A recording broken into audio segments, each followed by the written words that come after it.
Good evening, everyone, and welcome to our program on affordable housing in Edina and the Twin Cities metro area. I'm Colleen Feige. I'm the president of the League of Women Voters Edina. We, along with the Council for Metropolitan Area League of Women Voters, we call it CMAL. That's why it took me a while to get the words out. Are co-sponsoring this program, and I wanted to just welcome all of you and introduce Karen Schaefer, who is the chair of CMAL. Thank you very much. The Council of Metro Area Leagues of Women Voters is very happy to co-sponsor this event with the Edina League, and we look forward to a robust discussion. Thank you, Karen. And now it's my pleasure to introduce Kathy Sella, who will be the moderator for this evening's event. And we will look forward to having questions from you and full participation. Thank you very much. And one other thing, Kathy, before I turn it over. Out on the table out there, there are some people-powered fair maps cards. The League of Women Voters does advocate for voting and so forth. And in 2020, it's the census. So in 2021, there will be redistricting. And what this is about, this is a postcard that you just sign it. It can be sent to your legislator. And we will be sure that it gets in the mail. We've got stamps and so forth to encourage the legislators to draw fair districts when they redistrict in 2021. So they're out there. Julie Rogers is standing right back there. She's got some more of these, and we'll collect them and make sure that they get to your legislator. If you can just put the name of the legislator. I think, Julie, do you have the addresses of the legislators out there?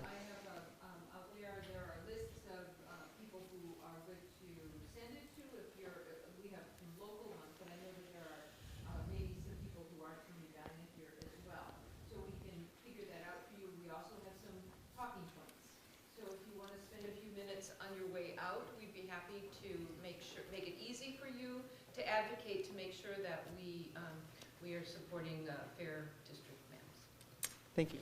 Okay. Welcome to tonight's event, Affordable Housing in Edina and the Twin Cities metropolitan area. Before we get started, could I ask you to please check your cell phones and make sure they are on silent? That's a courtesy to the speakers, the rest of the audience, and our future audience, since the City of Edina staff will be videotaping this event, which will be available for viewing not only on the League of Women Edina website, but also on the Edina TV public access channels. You can actually see on the video monitors here in the council chambers the exact dates and times that can be viewed. I am Kathy Sella. I'm a member of the League of Women Voters of Edina, and I will serve as tonight's moderator. Susan Clark, who is also a member of the Edina League, and Karen Schaefer, the president of CMAL, will help organize and sort questions. The League of Women Voters encourages informed and active participation in government. The League doesn't support or oppose candidates or political parties. The views expressed here tonight will be those of the panelists, not those of the League of Women Voters. If you have a question for our panelists tonight, please write it on one of the cards that were handed out at the door. Raise your hand and your question will be collected. If you need another card at any time, just raise your hand. We are using written questions to cover more topics of general interests in the available time. The question sorters will attempt in good faith to cover the topics of interest as indicated by the submitted audience questions. As moderator, I will ask all the questions. Power. So let's start by introducing our panelists for this evening. I will introduce all three of our panelists at once, and then they're going to each take a turn speaking, and then we will do questions after that. Tara Beard is a member of the American Institute of Certified Planners and was named Livable Communities Manager for the Metropolitan Council in 2019. This program provides millions of dollars in funding each year for affordable housing. Prior to joining the Met Council staff in 2014 to develop and implement regional housing policy, Beard worked in planning and community development for local and county governments. Stephanie Hawkinson is the first affordable housing development manager for the city of Edina. She also served 11 years with the city of St. Paul as a senior project manager in the Department of Planning and Economic Development, and 6.5 years as the director of housing development with the Landon Group, which is a private consulting firm for both nonprofit and profit clients. Mindy Greiling represented the Roseville area in the Minnesota State House of Representatives from 1993 through 2012. She's been a member of the League of Women Voters since 1980, and she co-chaired a study by the League of Women Voters Roseville area, which includes Roseville, Falcon Heights, Lauderdale, Little Canada, and Maplewood. That study was entitled Affordable Housing 2016-2017. So we will start with the prepared remarks from each speaker, and then we'll go to audience questions. So first we will hear from Tara Beard, who will give us the perspective from the vantage point of the Metropolitan Council. I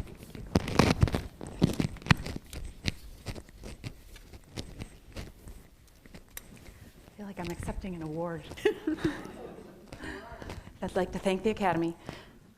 Give me one moment here. Pull up my presentation.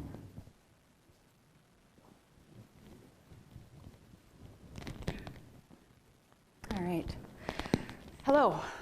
So my name is Tara Beard, and I am from the Metropolitan Council, which is a regional body of government that covers the 7-county metro.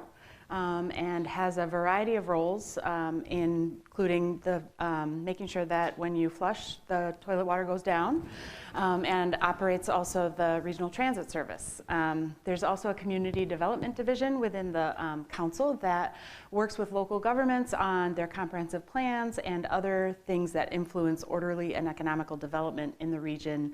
Basically, things that that aren't contained by city boundaries that we need to work together on to grow and be resilient and efficient in our region. So today I'm going to focus on the council's role in housing. As was mentioned, I've recently become the manager of the Livable Communities program, but for the last 6 years I've been working to implement regional housing policy at the council. I know that some of these things that the council does in housing are probably of more or less interest to you, and you probably know more or less about them, and I kind of planned the presentation accordingly. So I'm going to go into some of these roles that we play, and some are going to have 15 slides and some aren't going to have any. But just to start with a summary of all the ways that the council touches housing broadly in the region, the first thing that I'll talk about is providing data and analysis to understand trends and inform policy. And that, again, with that regional perspective can be really, really important because the housing conversations we have can look very different if we're talking about, for example, the area median income of your census tract, of your city, of your county, or of the region. And so when we define affordability based on incomes, having that conversation within all those levels of kind of geographic boundaries is really important. We also define local government shares of the regional need for affordable housing. As a part of the comprehensive plan process that I briefly touched on a moment ago, we forecast expected growth in the region for each coming decade, and then communities plan in their comprehensive plan how they will incorporate that growth. And the council's job is to determine how much of that growth are going to be households earning, and I'll get into this in a moment, about 80% of area median income. That's about $72,000 a year for a family of 4.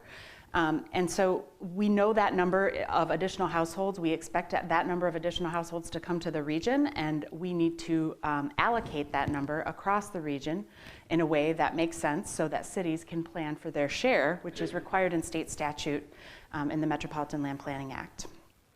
So digging into that a little bit deeper, we also review local comprehensive plans to ensure that communities are meeting all the housing requirements of the Metropolitan Land Planning Act. And that goes beyond just planning for future need in affordable housing, but also understanding and planning and addressing your existing housing needs, especially affordable housing. Then the council funds housing development through the Livable Communities Act programs, of course, and we provide technical assistance and support to local governments when asked, which does happen with a couple local governments, but not a lot. And then we collaborate and convene with partners and stakeholders to just expand the regional dialogue. And I'll give a couple examples at the end of the presentation of ways where when we kind of hear there's this need and no individual city is kind of ready to open the conversation, we will try to bring in the people needed to have the conversation at a regional level. So most of my slides are on this providing data and analysis piece, because I think that is usually where in presentations and conversations people really get excited, because it's the data. And one of the things we get asked all the time is, what is the need? How many people need affordable housing? What is affordable housing? So there's a few slides on here that kind of talk about some of that data. And we're always sort of working a couple years back, given the data sources that we have, and kind of using them to triangulate. So generally right now, with confidence, we can talk about some of these numbers as they were in 2018. So most of my data in the next couple slides is representative of the 2018. So this is what I mean when I say a household with an income at 80% of area median income. And again, we actually use this data from HUD. So this area median income is actually even more than the 7-county metro. It's the HUD-defined statistical metropolitan area, which is greater. I think it's up to 16 counties. So the area median income for a family of 4 in that area is $94,300, and you see these bands, these levels of income at different percentages of that average. And generally, we're talking about affordable housing when we're talking about households earning 60% of that AMI or below, and then using the rule of thumb that folks at that income level especially shouldn't have to pay more than 30% of their gross income roughly to have enough left over to pay for other basic needs. So what does that mean in terms of what rents and home buying opportunities there are? So if you're a household earning 60% of AMI, what you can afford in rent, if you are that 4-bedroom family and you need a 2-bedroom unit, would be around $1,200, $1,300. And owner-occupied units for a home buying opportunity would need to be priced at around $181,000. So there's kind of two ways that at the council we talk about what affordable housing needs are. There's the existing need and the future need. And this slide captures the existing need, which when we're talking really broadly, we look at based on how many households are at these lower income levels and are paying more than 30% of their income towards their housing costs, because that's where we know the tension lies and the struggle is that impacts so many other aspects of someone's life when their housing is not stable and when their financial stability isn't there as well. So we have more than 250 households in the 7-county metro that are currently earning less than 80% of the area median income and paying more than 30% of their income toward rent. So when you start to think about what happens when you have to choose between food and housing, or fixing your car or housing and then maybe losing your job, you start to see think about the trickle effects of that kind of instability. With 250,000 households in our region, very at risk of that kind of instability, you can start to see correlations between some of the impacts in the region. I'm trying to think if okay, so how are we addressing that need? And the answer is we are barely addressing that need. So in 2018, the entire 7-county metro only produced 2365 affordable housing units, new affordable housing units. So again, 250,000 households in the region in need of affordable housing that are currently very housing unstable. We're producing about 2,300 a year in the entire region. This is the challenge. This is the mismatch. This is how it's gotten this bad. This is why there are encampments. This is why everybody is talking about this. The demand for housing at prices that people can make a life out of, earning moderate wages and low wages, is simply not commensurate with the housing options at the price points that we have today. And there's a lot of reasons for that, but we can talk about that later. But just for some data points, most of these affordable units are priced at the 51 to 60% AMI level. I just want to again take you back and point out that this 120,000, almost half of these housing cost burden households earn less than $28,300 a year. So when when these folks are at 30% AMI or below, these are working folks, but they just don't earn that much. Sorry, went the wrong way. So if you look at the biggest need, right, is right there, and yet most of the new units we build of these 2,300 units are affordable at the higher of the low and moderate income levels. The other important aspect of the affordable housing that we add, and this was true in 2017, and I think it was slightly less in 2016, but a high 90% of new affordable units created in the region each year are multifamily. And so there are still very limited wealth building and housing stability opportunities in affordable home ownership.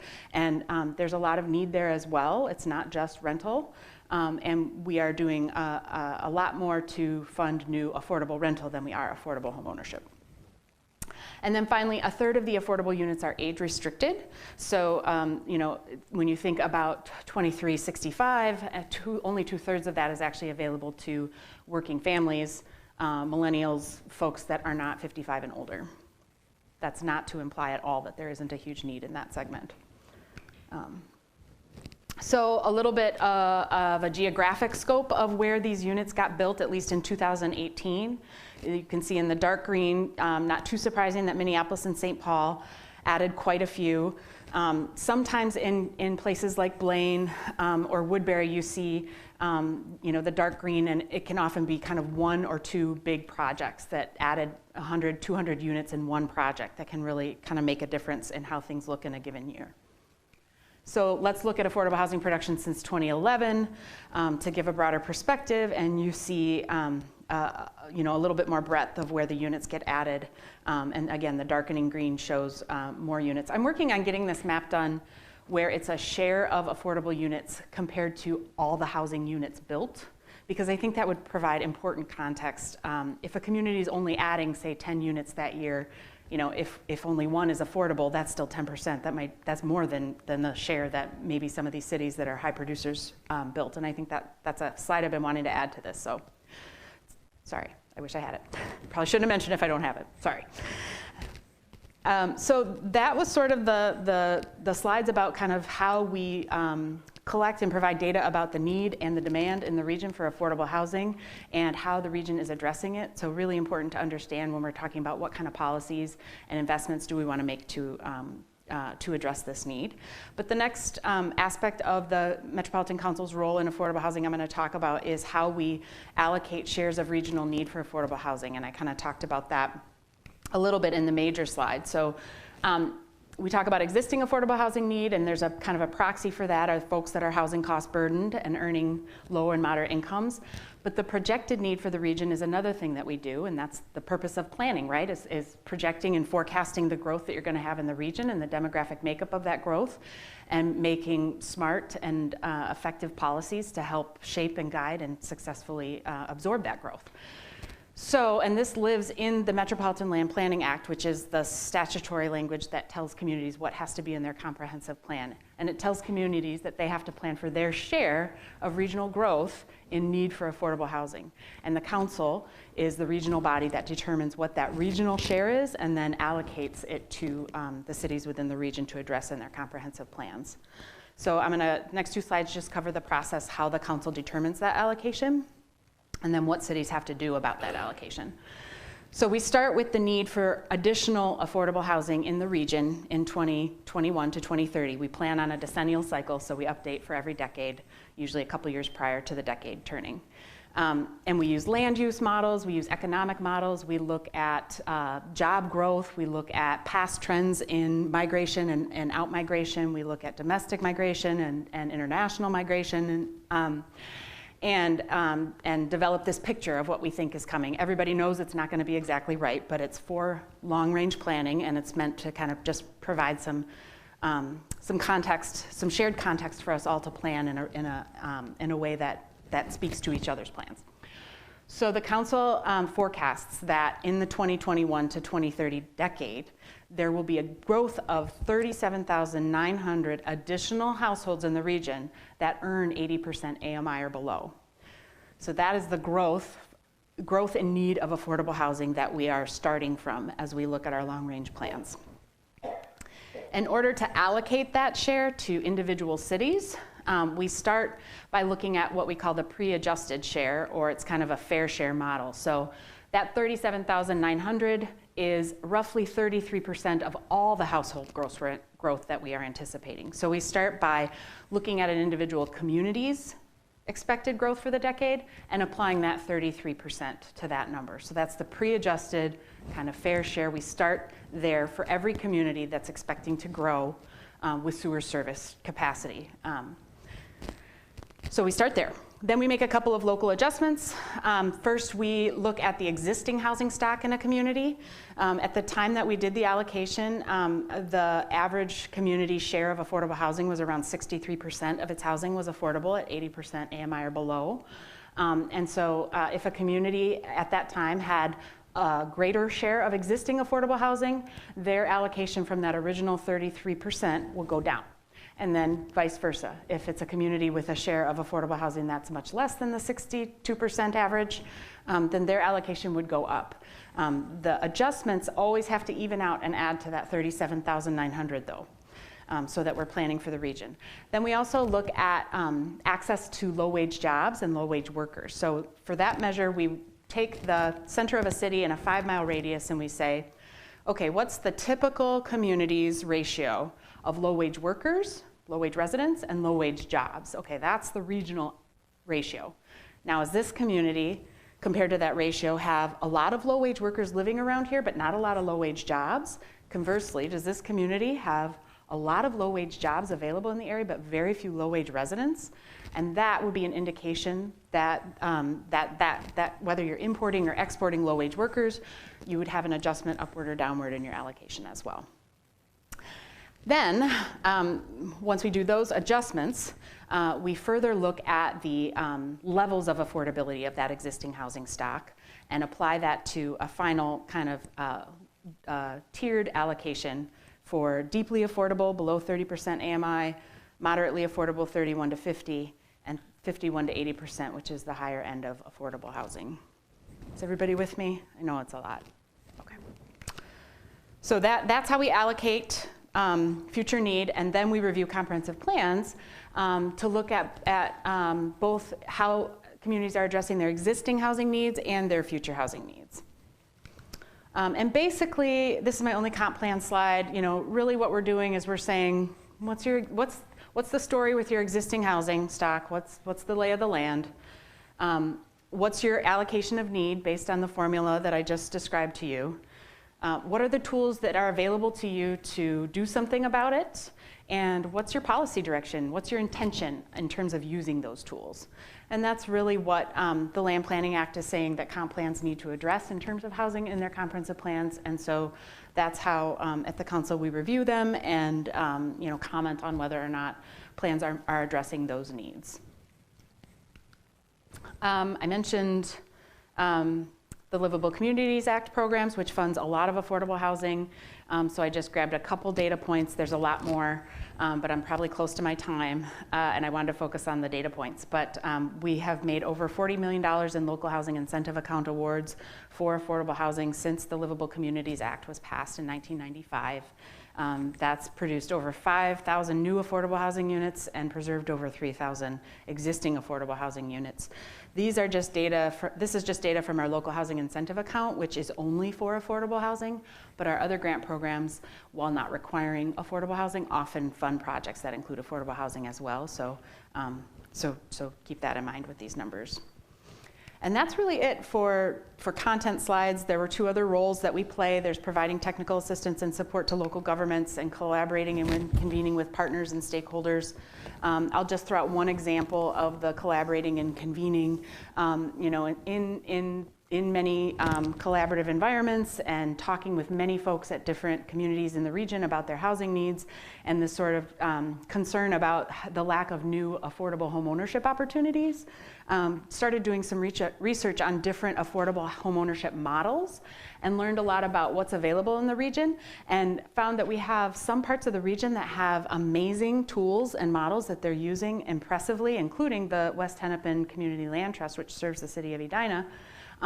But we have entire counties in the region that don't have models like that available to them at all. And these are parts of the region where there still are actually single-family homes available in that 180, 200, 250,000 range. So, so we did a lot of research, and we brought some experts in, and we have panels, and we invite cities, and we try to make some love connections and get some conversations going where a city A can say, well, I love the land. I like that model. I want to experiment with that here. How did you start that? How did that start, West Hennepin? So that's just one little example, but I wanted to share a little bit because it can be a big part of what we do. That's all I have for my presentation, but I look forward to your questions later, and thank you very much for your attention.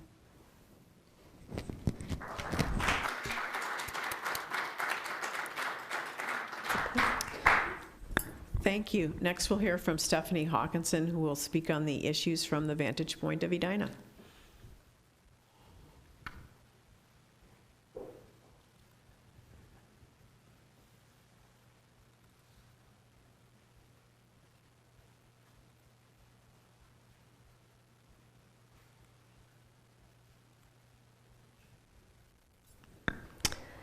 Good evening. So why do we care about affordable housing here? Aside from all the need that Tara brought up, why do we care? Well, in Edina, part of the reason it's citizen driven. We have these Vision Edina and quality of life surveys, and it seems like every year, one of the big issues about need in the city is that there needs to be more affordable housing. That is an issue that people are concerned about. Either they want to age in place, or they've raised families here and their children can't come back, or some employers attracting employees. So it has come up that there's a need. It's data driven. We have 40,000 people traveling into the city each day for work. So Tara mentioned how they look at where there are low-paying jobs versus those wage earners and where they live. We have a lot of services here in Edina. I mean, look at Southdale area, whether it's some of the healthcare workers or in retail. And so we have 40,000 people that are coming in each day for work. The increased cost of housing has outpaced the increases in income. And 40% of Edina residents are cost burdened. Tara mentioned how if you're paying for more than 30% of your income towards your housing cost, you're considered cost burdened. And then it's mandate driven. Tara tells us that we need to create affordable housing. It's not just you. And state statute that that there's a need for affordable housing. So in our previous comprehensive plan, our goal for creating affordable housing was 211 units. 5 years into the plan, we had created 0 of those 211.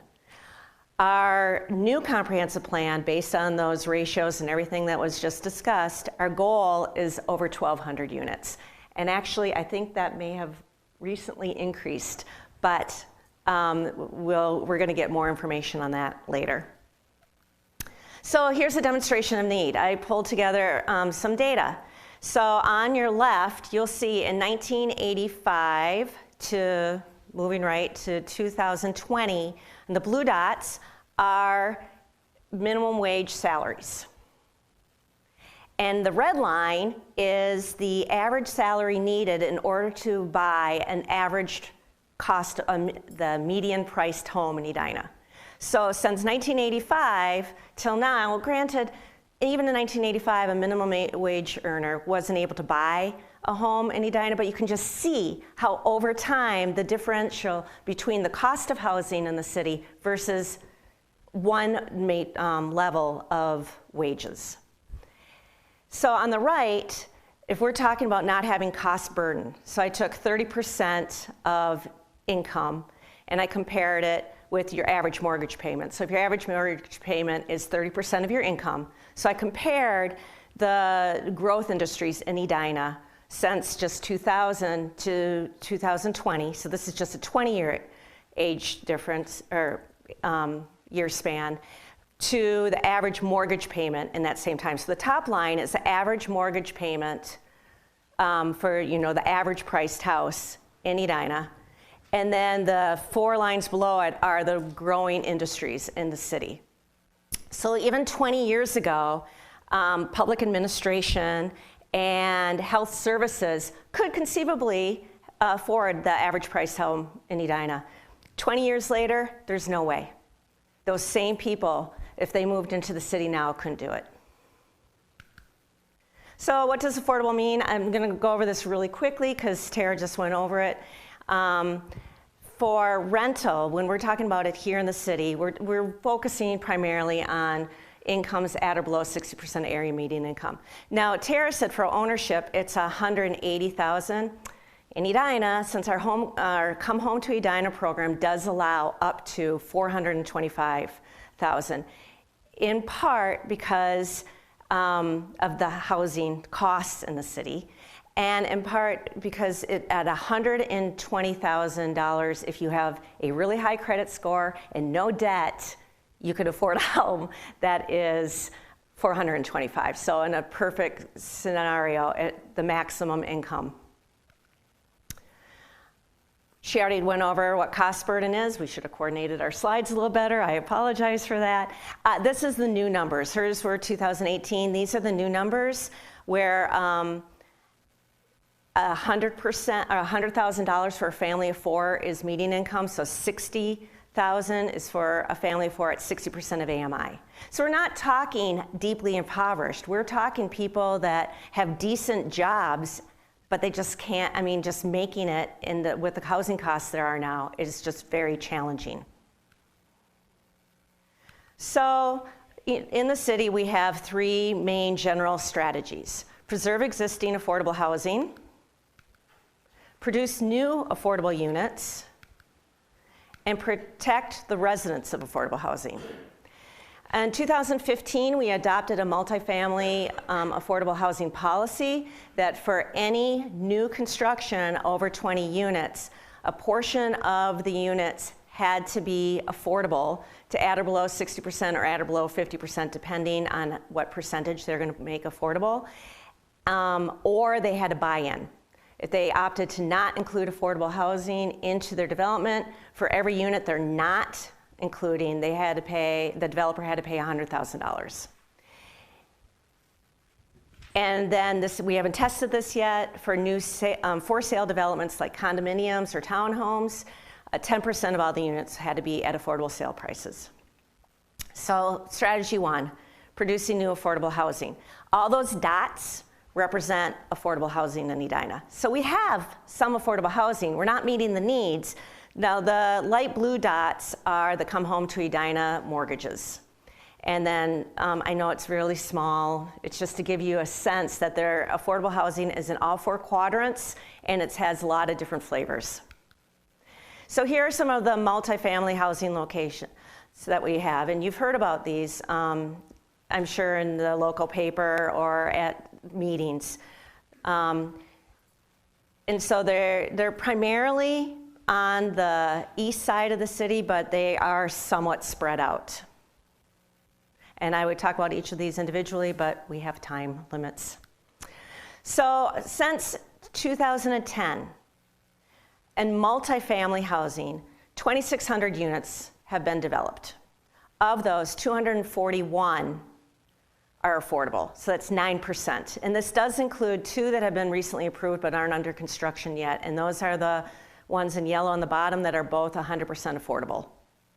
So you can see in this, around 2015 was when we had the affordable housing policy, and that's when we started to see a lot more production. So Avidor recently opened. It's age restricted. It's 165 units, 18 of which are affordable. Nolan Main's recently opened at 50th and France. 100 units, 10 of these are affordable. So these are some examples where there's affordable units within market rate developments. And then I mentioned 4100, which is going to be the Sound on 76th. That's going to be 100% affordable at 70 units, and Amundsen Flats. And both of these will serve families. So who's moving into multifamily? Why are we building apartments? Is there anyone that moves into those? Well, we did a survey in 2017, and 40% are Edina residents who want to downsize and don't want the maintenance and care that is required with a home. 30% are residents new to the city, and 30% are traditional apartment dwellers. It's a lifestyle choice. Some people don't want yards, don't want leaky roofs, don't want furnaces, and they have chosen intentionally, regardless of income, that they want to live in multifamily. So how do we make affordable housing happen? In multifamily, with rents that are too low to be able to leverage the debt needed to be able to fully finance a project, the debt comes to about 30 to 70% of the overall cost for constructing affordable housing, because you have to consider land acquisition.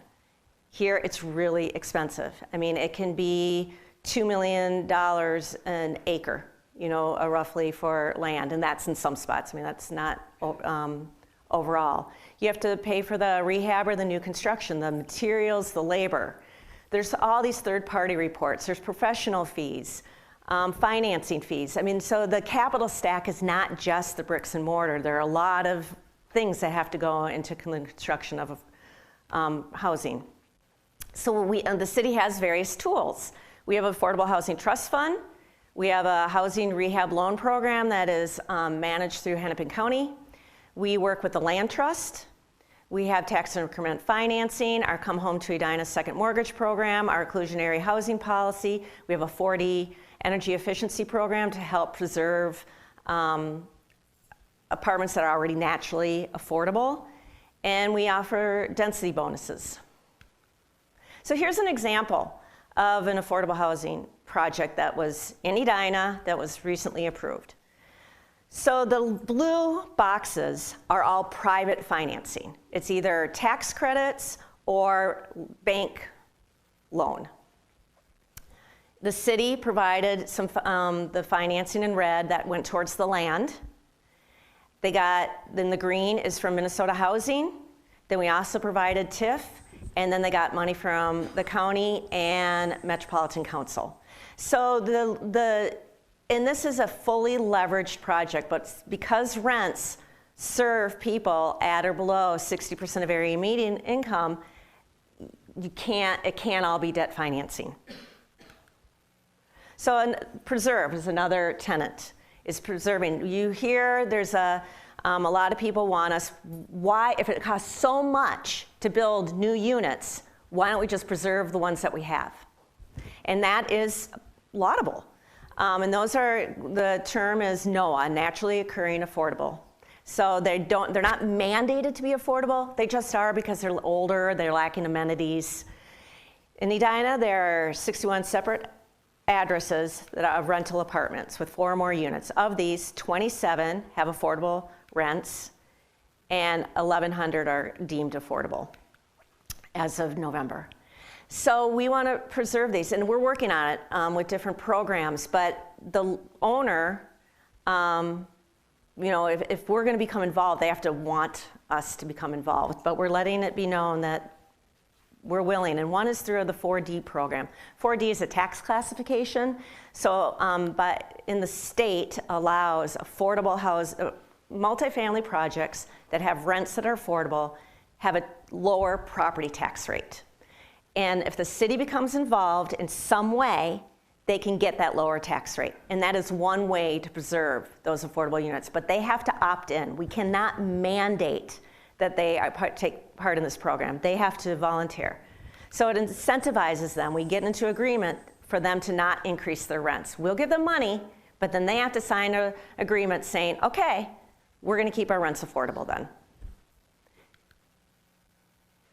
And so this program is usually typically new construction projects, but it started, I believe, in Minneapolis. They decided there's this, if the city participates, we can incentivize. And so we followed suit, and a lot of other cities have followed suit. So here again, this is getting kind of boring property tax stuff, but a low income rental classification is 0.75%, where a normal multifamily apartment is 1.25. So this reduces their property tax obligation by 40%. And in exchange, then, if their property taxes are kept lower, then they don't have to pass on their property tax increases each year to their tenants, and then they can keep their rents lower. So we give them money, they sign an agreement, it helps protect the residents. Come Home to Edina program. Since it originated, we have originated over $5 million in mortgages through the second mortgage program.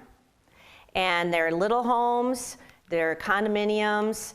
I said that the cap was $425,000. Most of our mortgages are towards properties that are about 170 condominiums. Most of the borrowers make between $40,000 and $65,000. So since 2007, we have helped 107 households. I got a new application in today, so I'm very excited by that. It's been a little quiet for the last few months. And then we talked about land trust. Now, the thing with the land trust is you separate the value of the home from the land, and the land is owned by the land trust. So when a household comes in to buy the property, they're just buying the house. So that means you can sell it at a lower value because the land trust owns the land. And then in exchange, they can't capture when they sell all the equity or that they've earned in the home. They can only keep a portion of it. So the homes become increasingly affordable over time. So it's a really good mechanism for keeping homes, single-family homes, in ownership and affordable. And then we're looking at protecting residents in Edina. We have recently passed a fair housing policy. If a developer would like any sort of assistance from the city, they have to agree to non-discrimination of housing choice voucher holders. They must affirmatively market their property. And now recently we have rental licensing to make sure the most vulnerable residents in Edina are protected. Because if you are housing insecure and you have a broken window, it's not likely you're going to complain to your landlord about your window being broken because you could lose your housing. And when you have a 0% vacancy rate, it's too scary to complain about roach infestation, mice. We don't have those problems here. But if that were to occur, you wouldn't complain to your landlord because you would be so afraid that you'd be evicted. And so now we have this rental licensing program, so we have someone going in and inspecting properties for health and safety issues. And I think I have used up my time. So thank you.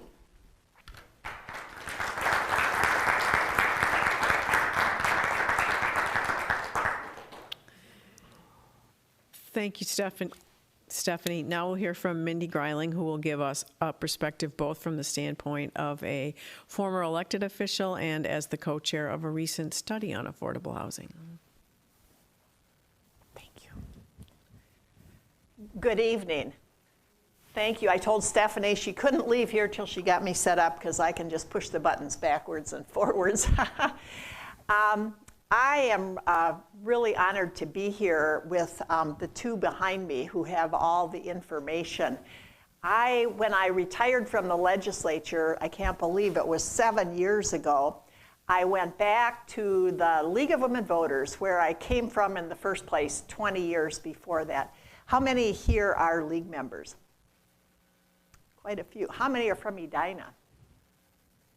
Well, I have to say, we did our study in the 5 cities that we represent, and it's really a luxury to be able to have 5 cities in our league because then we can compare them. And we did, I'll show you some of the comparisons that we did, but I am blown away and really impressed with Edina. You know, I hope you know how lucky you are to have a whole person that deals with housing and some of the things she just talked about that we are, in our study, recommending that our cities do. So, yay for Edina.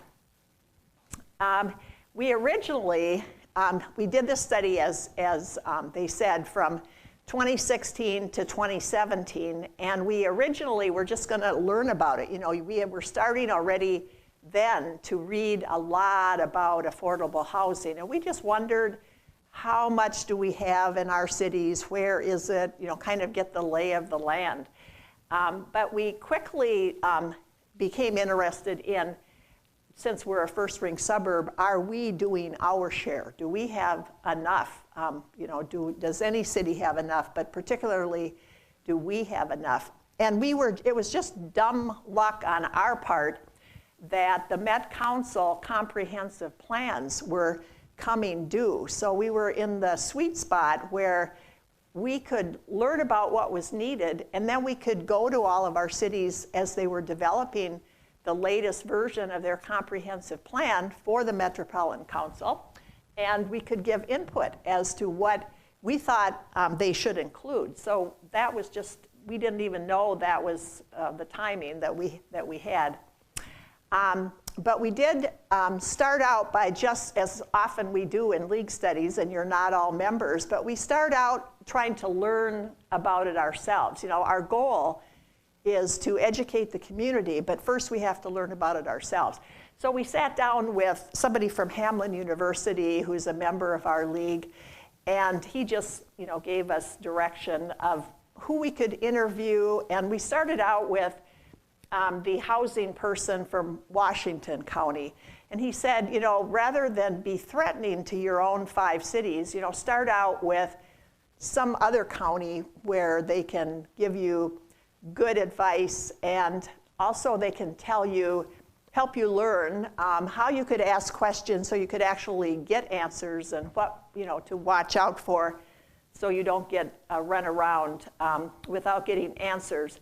And we also interviewed a lot of people that you can see here, including others from the Metropolitan Council, besides Tara Beard, who's here tonight. But I have to say, we did have one meeting where we had a variety of levels of government, and we focused on housing, and she was one of our resource speakers too, Tara Beard, here tonight. So thank you again for that.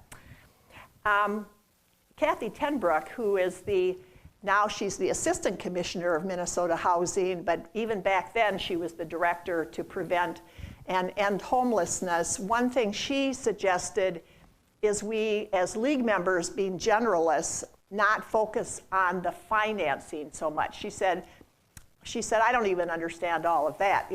Work on the policy. And so Stephanie understands all that, obviously, and that's people in her position need to. But general public who want to advocate for affordable housing in their communities, you can count on the experts to know that, but we don't necessarily have to. In order to learn, after we interviewed all those people that were on that list, we also went over to the University of Minnesota. And we're lucky in this metro region to have the university, because they always have grad students who are studying these things. And we got these 3 right here. And I just found out tonight that one of them was an intern of some sort for the Edina League. I don't know which one it was, but it was either the young woman on the right or the left.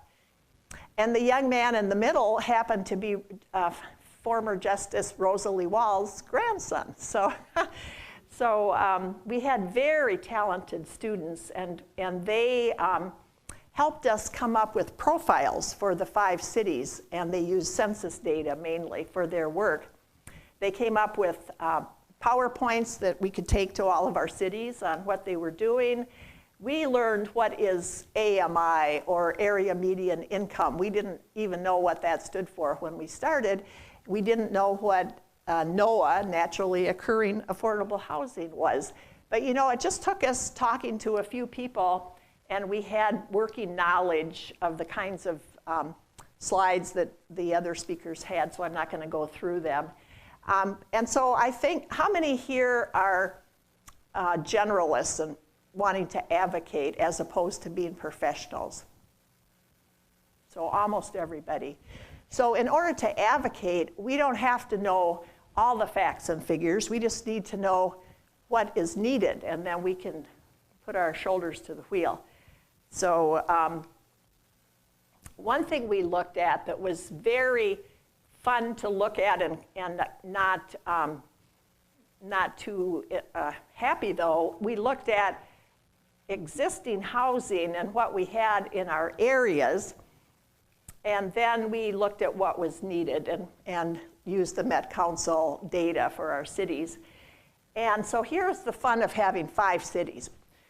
Vulcan Heights and Lauderdale, they were good. They didn't really need anything more. They're also very, very small. So if they just did, you know, any kind of affordable housing, then they would have their numbers covered. One of the dangers of Lauderdale, they're really small, just, you know, a few thousand people.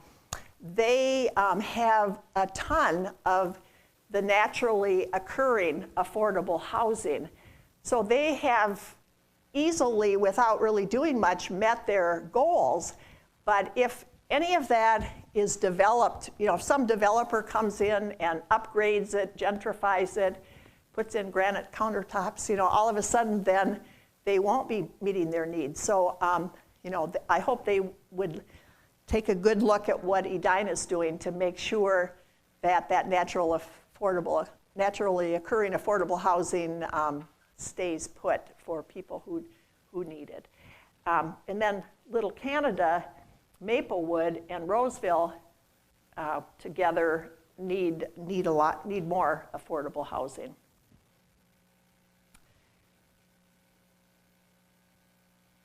I'm going to skip over this, but one thing maybe you'll ask Tara about later is her job, now that she's combined housing and the Livable Communities program. That we learned in our study is a really good way to get cities to participate that might not otherwise, because if they don't have a good plan for affordable housing, then they lose points if they're trying to get money from the Metropolitan Council Livable Community Program. These are the kinds of things that Stephanie talked about that we became very interested in. They're things that cities could do. We had Ed Getz from the head of KIRA at the University of Minnesota, Center for Urban Regional Affairs. And he he had worked with a group of people to come up with tools that cities could use that wouldn't be too scary, you know, for them. You know, oftentimes cities they want to do the right thing, but they don't want to be totally criticized that they're not doing good things either. So these were things that were non-threatening type things that cities could do, and having the density bonus like Edina has, having even something simple like having less administrative process, because developers lose money if the city has all kinds of hoops for them to go through after they've spent, you know, time is money for them. And if they invest a lot of time, come up with plans, and then they get slowed out of the game, they aren't apt to come back to that city.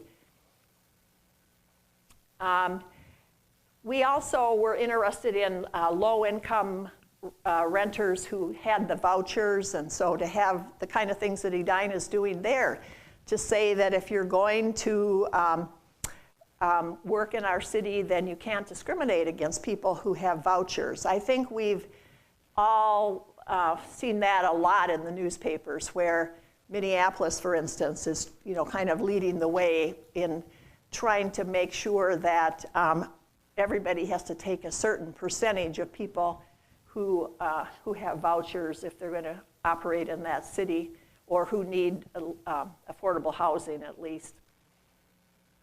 So we came up with some general plans, and then we gave our report to all of our 5 city councils right before they worked on their comprehensive plans. And we recommended that they all have a full range of affordable housing. The 2 areas that we found that were needed the most were units that would be for large families.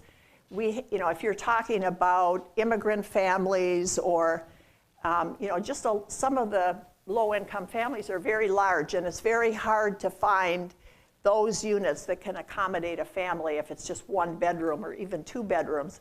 And then the other part of the biggest need is the really low income, the deeply impoverished people who are at 30% of the average median income or less.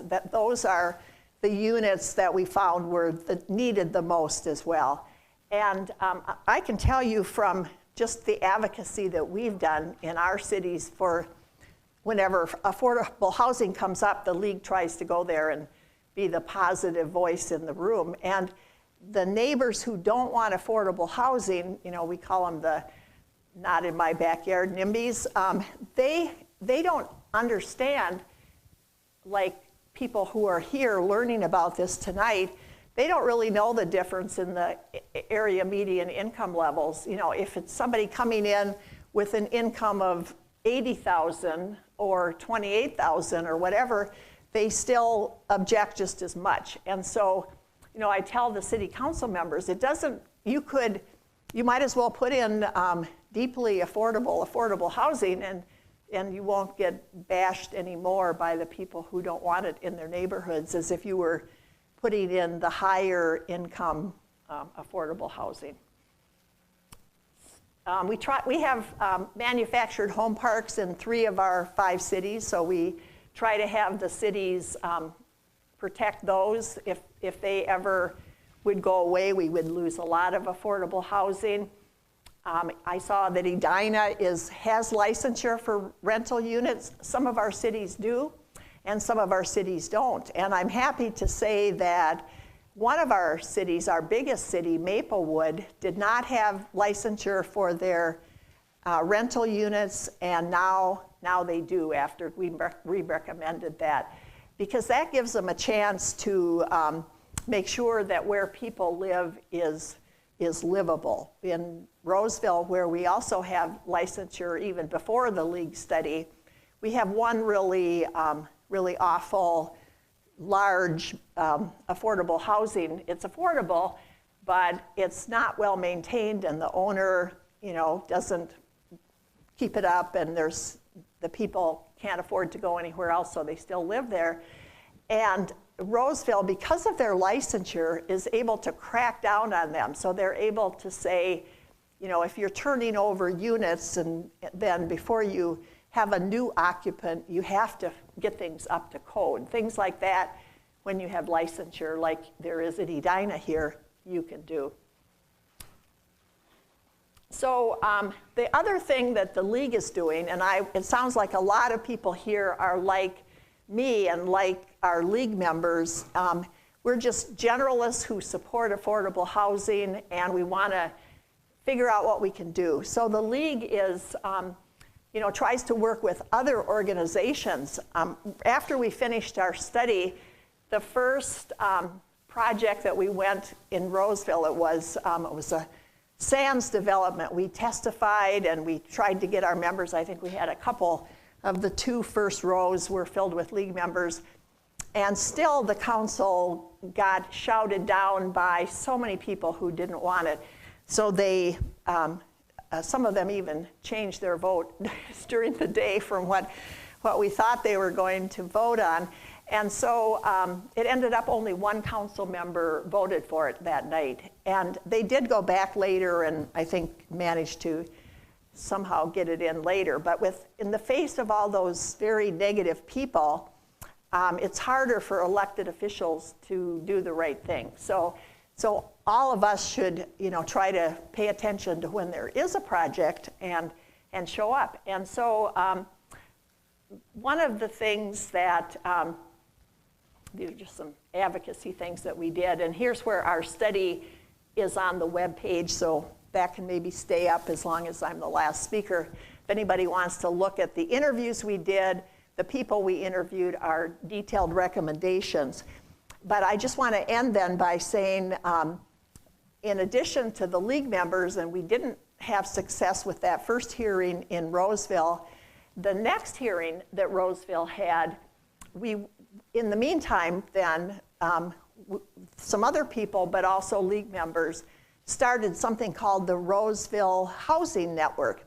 And when I started working on housing was when I retired. We had a former mayor of Roseville who retired, and he decided to work on housing, Craig Clausing. And so he had some meetings and did the kinds of things that League did, but he had other contacts so that we had more people.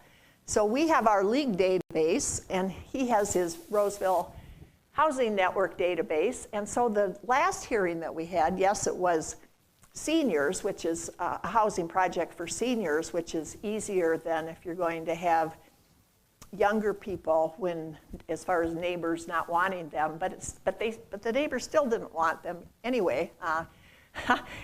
Even if they were seniors, they thought they would be rambunctious seniors, I guess. But we had more people than the negative people because we had the League of Women Voters and the Roseville Housing Network, and people showed up, and the council members kept their courage. So, thank you.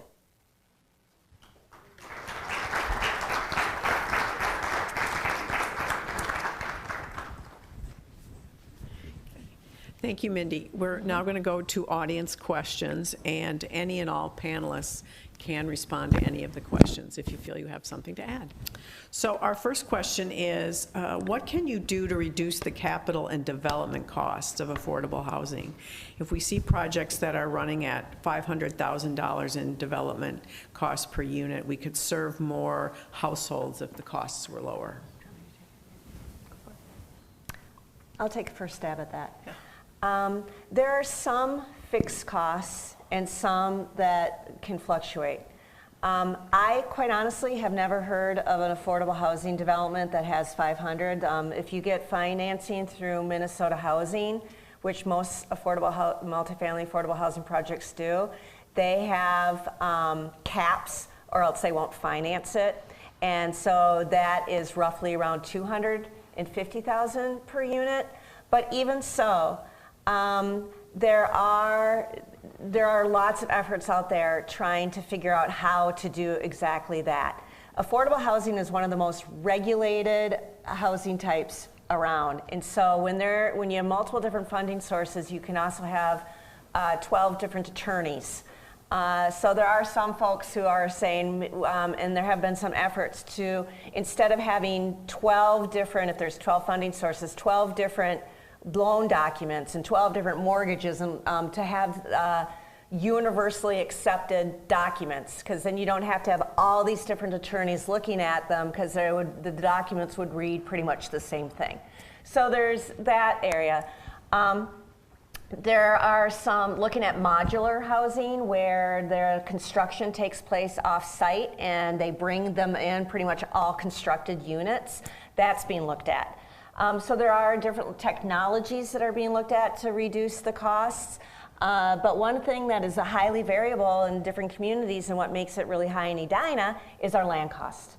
Our land cost can be $50,000 per door in a multifamily project, where in other communities they would say $10,000, $12,000 per door is pretty typical. So the community it's in is really going to make a big difference. I can excuse me, add maybe two additional things to consider. Affordable housing developments, because of all the layered financing and because there's frequently opposition and because there's often a lot more hoops to jump through, can take 2, 3, 4 years to actually get funded from the point that the development is initially conceived of. And if you talk to any developer of anything, they will tell you that time is money. And so those are 4 long years of holding costs and soft costs, and it ends up being an incredibly difficult project to happen without, oftentimes what you find is that per unit costs are similar to that of new luxury housing, just because of some of these associated costs with trying to develop affordable housing. Thank you. And I think this one's mainly directed towards Stephanie. Will the developers' payments for not including affordable housing in their projects be used or given to create affordable housing in Edina? Yes, 100%. So we created the Affordable Housing Trust Fund, and so we call them the buy-in funds, those payment in lieu funds. they are all directed towards, or they all go in to get deposited into the Affordable Housing Trust Fund. The 4D program that I talked about reducing the property tax, incentivizing NOAA owners to partake in the program and keep the rents low, that came out of these buy-in funds. So a lot of our different types of programs can be paid for out of the buy-in funds too, that all 100% go towards affordable housing. The city of Edina is $112 million in debt and could lose its AAA bond rating. How can it afford to have a housing and redevelopment authority? I am not the finance director, so I don't want to speak to that. Cities often have bond debt financing to pay for infrastructure. It's a regular course of how cities operate. Beyond that, I can't say much more because I will get myself in trouble by saying something incorrect. But we have had reports that we are not at risk of losing that. Am I correct in saying that? May I get a, okay, thank you. I got a nod that we are not at risk. So what was the last part? How can we afford? The question is, how can we afford a housing and redevelopment authority? And I'm not exactly sure what the question Some remains. cities have a separate staff that work in the Housing Redevelopment Authority. City of Edina does not.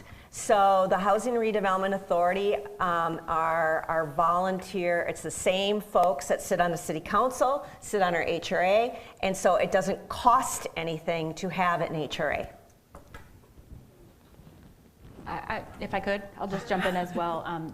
Just to add that, yes, there's a statutory limit to the percent of tax capacity that can be levied for an HRA or an EDA, and that can happen at the county level or at the municipal level. A lot of municipalities have established an HRA or an EDA and do so for the additional development powers that it gives the city. The city can then negotiate with developers, buy land, own land, do some things a little bit more independently from the city coffers. But any HRA funding would come from the city deciding to increase its levy to its citizens to fund it. And so a smaller portion of cities do that, but that money, that source and how it was used, which is regulated because it's for housing and redevelopment, would be separate from other city finance mechanisms and determinations of bond ratings. Thank you. Now I have two questions that I think are related. The longer one is, transit is a key component in affordable housing. The Southwest LRT goes through every southwest suburb but not Edina. Why should Edina invest in affordable housing without a regional transit investment? And then another question, what is the relationship between planning and providing affordable housing and planning and providing transit? Yeah, those are great questions. I love the first one because anyone who is a complete historian or planning nerd or was around for the last round of comprehensive plan updates knows that when the Met Council allocated affordable housing need to communities for their 2030 plans, the ones that the previous plans, they did use an adjustment for transit availability. So a community with transit would get a higher allocation, all things being equal, than a community without a lot of transit. We did not factor that in this year, and here's why. When we worked on the housing policy plan that the Met Council adopted in 2015, we learned that more than 60% of households in our region earning 30% AMI or below, so that's that $28,000 a year number for a family of four, more than 60% of those households use a car as their primary form of transportation. And what was happening is that communities without transit were using the transit housing connection to argue that affordable housing was not needed in their communities. If you have a gas station, if you have a dry cleaners, if you have a school, if you have a community, you have folks that would like to live there, that work there, that need affordable housing. Transit and housing access is really important to interconnect in planning. Everything in planning is connected and iterative, right? Housing influences infrastructure, influences traffic, influences economics, influences jobs. So everything is interconnected, and no one at the council, least of all me, is going to argue that thinking very thoughtfully and purposefully about how to look at transit investments and how they interrelate with housing and housing needs is really important. But it's much, much more complicated than saying if there's transit, you need affordable housing, and if there isn't, you don't.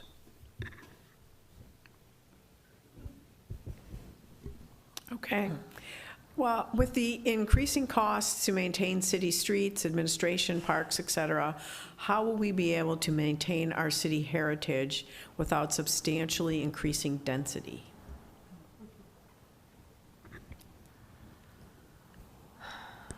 The audience is not going easy on the panelists. Yeah, some of these questions are outside my purview because I don't get deep into the financing of infrastructure.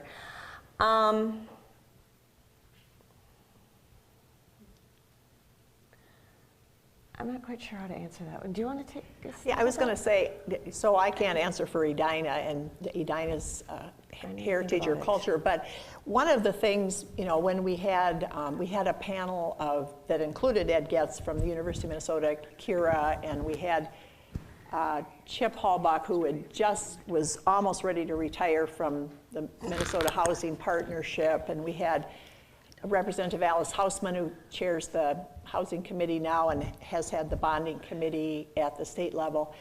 And they talked about one of the factors that you really need to make affordable housing work is density.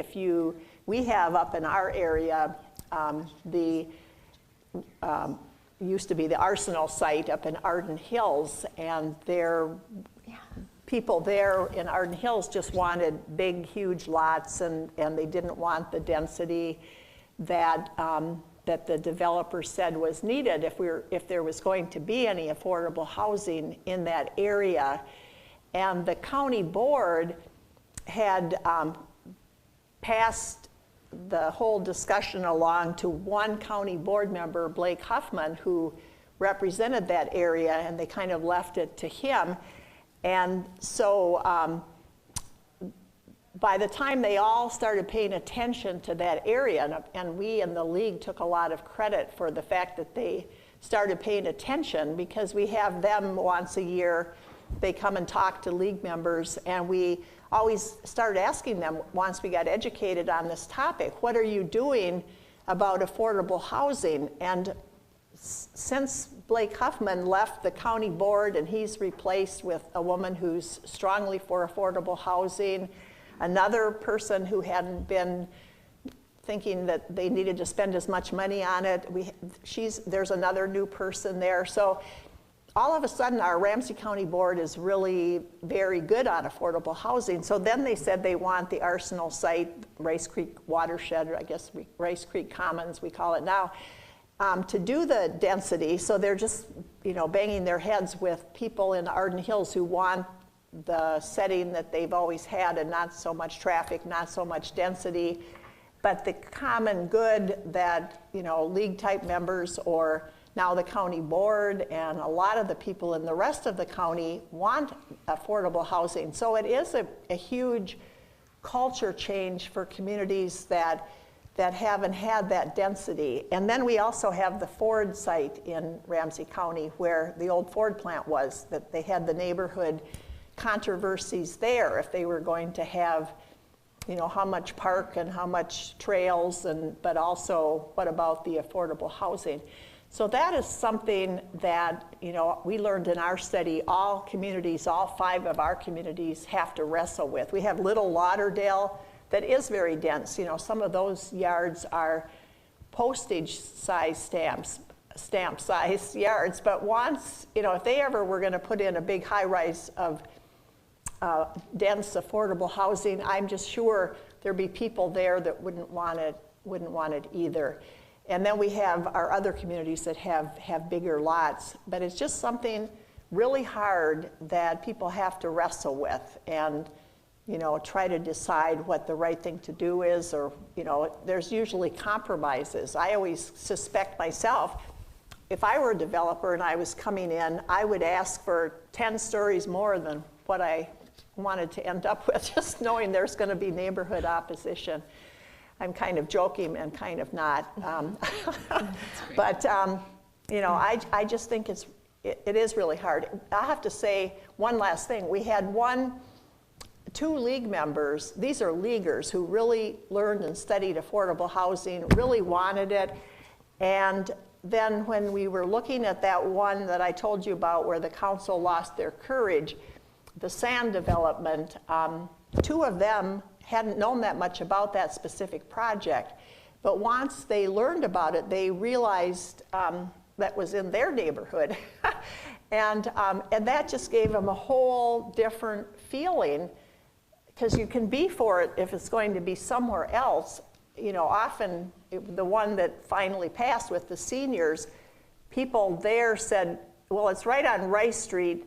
I think it would be better if it was on, Roseville's on one side of Rice Street, Little Canada's on the other side. I think it'd be better if it would be over in Little Canada, because they have more commercial in that, you know, they're just always, we want it somewhere else.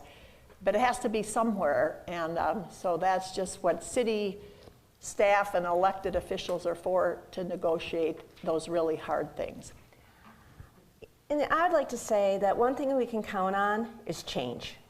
We're changing.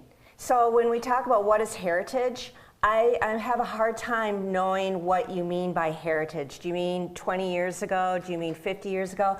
There was a street, so family lore is here and my father's in the audience, that was named Hawkinson Way. That doesn't exist anymore because my grandfather would drive down that street and pick up his produce on the way to Hawkinson's grocery store. That doesn't exist anymore, and that was not that long ago. And it was in the city of Minneapolis. No, it was in Edina. In the city of Edina. It was in Edina. And it doesn't exist anymore. So, you know, my heritage, I suppose, is gone in that respect. And so, we can count on change. And with regards to, you know, density and road issues, if people live closer to amenities, they're less likely to need their cars. We had a young woman speak at a public hearing last night, and she was saying that she walks to restaurants, she bikes to restaurants, or she takes the Uber. That she doesn't need to, you know, take her car. And so, and from a climate perspective, when we don't have density and we have 40,000 people traveling into the city each day for work, they're getting here somehow, and are they getting here by car? And so if we had more density near job centers, then maybe it would actually cut down on traffic, and maybe it would actually cut down on wear and tear. But that said, right now, 93% of Edina is zoned single-family residential. It's 7%, and I hope I have my statistics correct, because I know I'll be corrected if I don't. It's 7% that is not single-family residential. So as far as density and all that, we're talking about 7% of the city of Edina. So I don't know, I just have a hard time trying to figure out what we mean by preserving our heritage.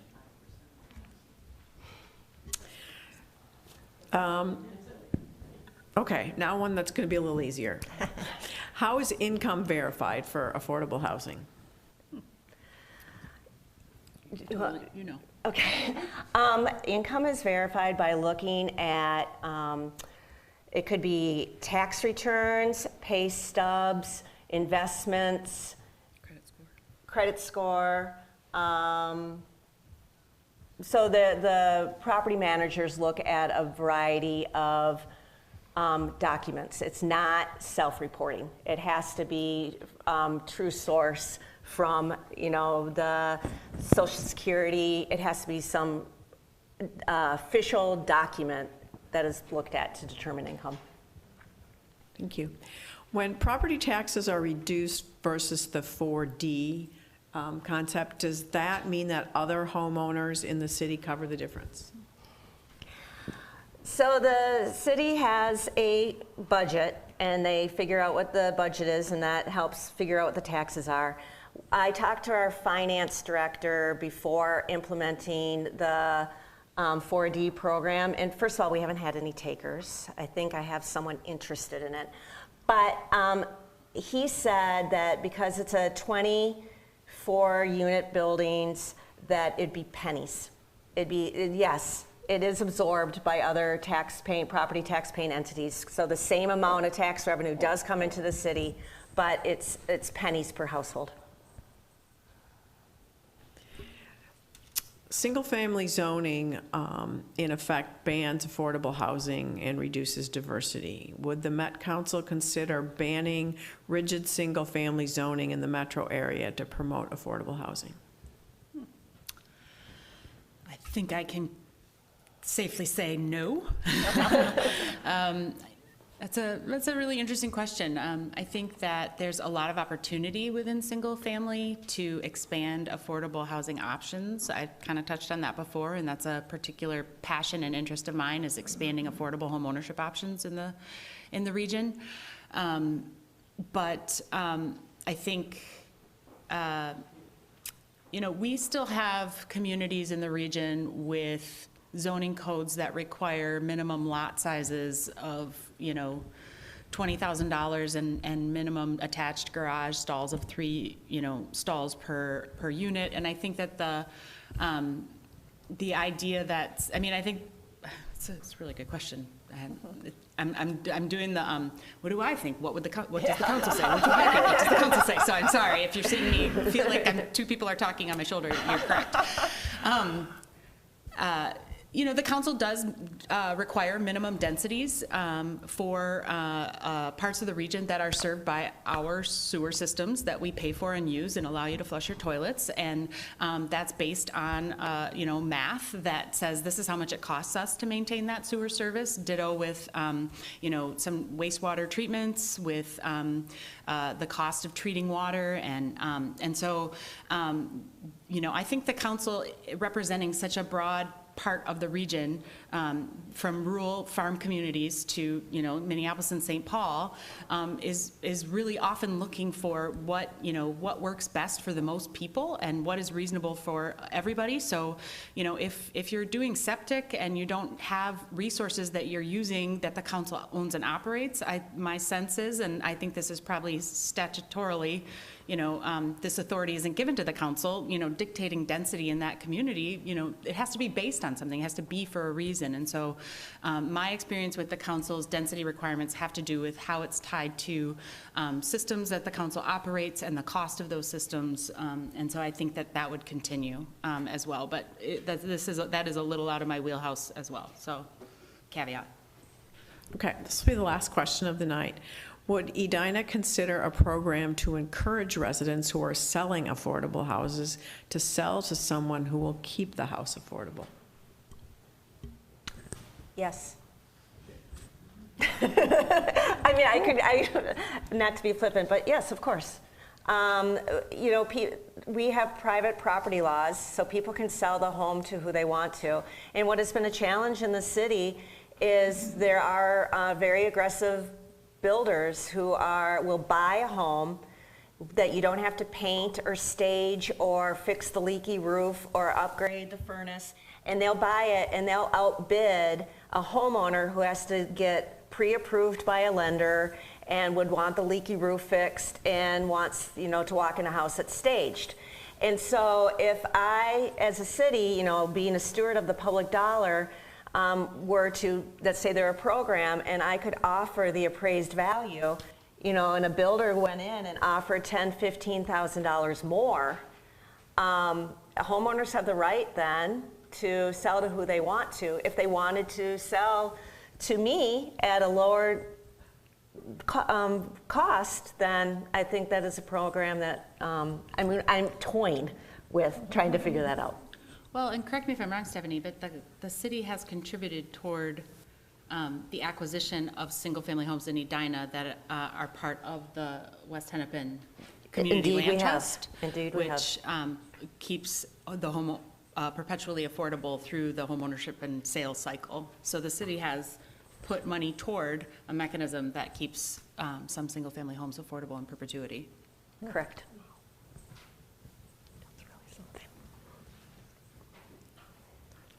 As I said, that was the last question of the night, and I think our League of Women Voters President Colleen Feige has a wrap-up comment.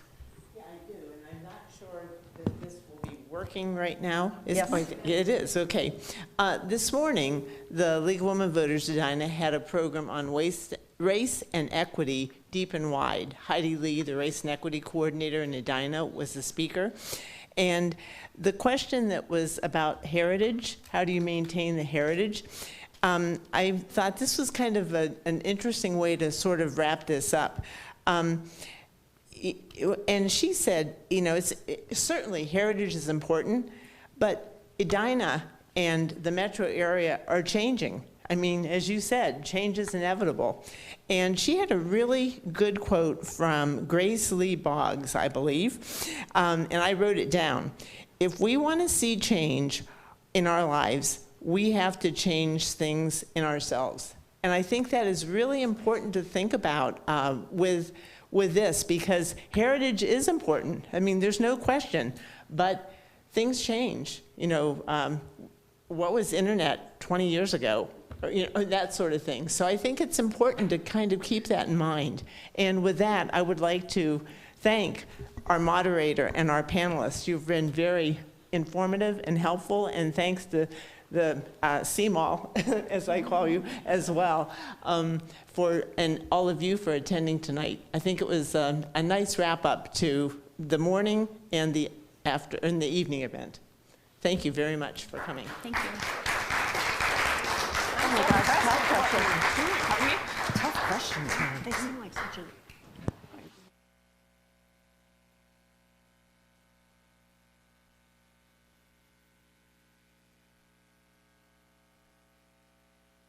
Oh, there.